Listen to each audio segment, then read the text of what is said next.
আসসালামু আলাইকুম। আমন্ত্রণ এমএস বাংলা নিউজে। সুপ্রিয় দর্শক, অবশেষে জানা গেল হজ ফ্লাইট শুরুর তারিখ। গত বছর 1,19,695 জন হজযাত্রী বহন করার জন্য Biman Bangladesh airlines, Saudi Arabian airlines ও সৌদির বেসরকারি এয়ারলাইন্স ফ্লাইনাস মোট 335টি হজ ফ্লাইট ঘোষণা করেছিল। চুক্তি অনুযায়ী মোট হজযাত্রীর অর্ধেক বহন করে বিমান বাংলাদেশ এয়ারলাইন্স এবং বাকি অর্ধেক বহন করে সৌদিয়া ও ফ্লাইনাস এয়ারলাইন্স। এবারও এই তিন এয়ারলাইন্স হজযাত্রীদের বহন করবে। বিস্তারিত আলোচনা করছি, ভিডিওটি শেষ পর্যন্ত দেখুন। ভালো লাগলে একটি লাইক দিন, চ্যানেলটি সাবস্ক্রাইব করুন। আগে থেকে সাবস্ক্রাইব করলে অসংখ্য ধন্যবাদ। সুপ্রিয় দর্শক, চলতি মৌসুমে হজ ফ্লাইট শুরু হচ্ছে আগামী 9 মে।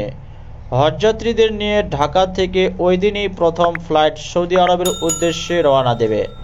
এরপর শিডিউল অনুযায়ী পরবর্তী ফ্লাইটগুলো ছাড়া হবে, তবে সব ফ্লাইটের সূচি এখনও চূড়ান্ত করা হয়নি। হজ ফ্লাইট শুরু হওয়ার তারিখ নিশ্চিত করে ঢাকা হজ অফিসের পরিচালক মোহাম্মদ কামরুজ্জামান বলেন, এখনও শিডিউল ঘোষণা করা হয়নি, দ্রুত শিডিউল ঘোষণা করে হজযাত্রীদের জানিয়ে দেওয়া হবে।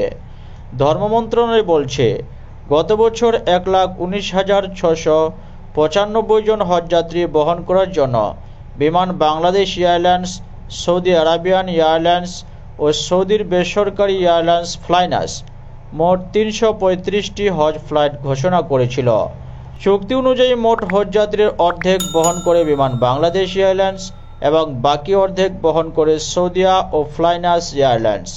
এবারও এই তিন এয়ারলাইন্সই হজযাত্রীদের বহন করবে। জানা গেছে, চলতি বছর সরকারি ও বেসরকারি ব্যবস্থাপনায় হজ পালন করতে যাবেন 83,202 জন।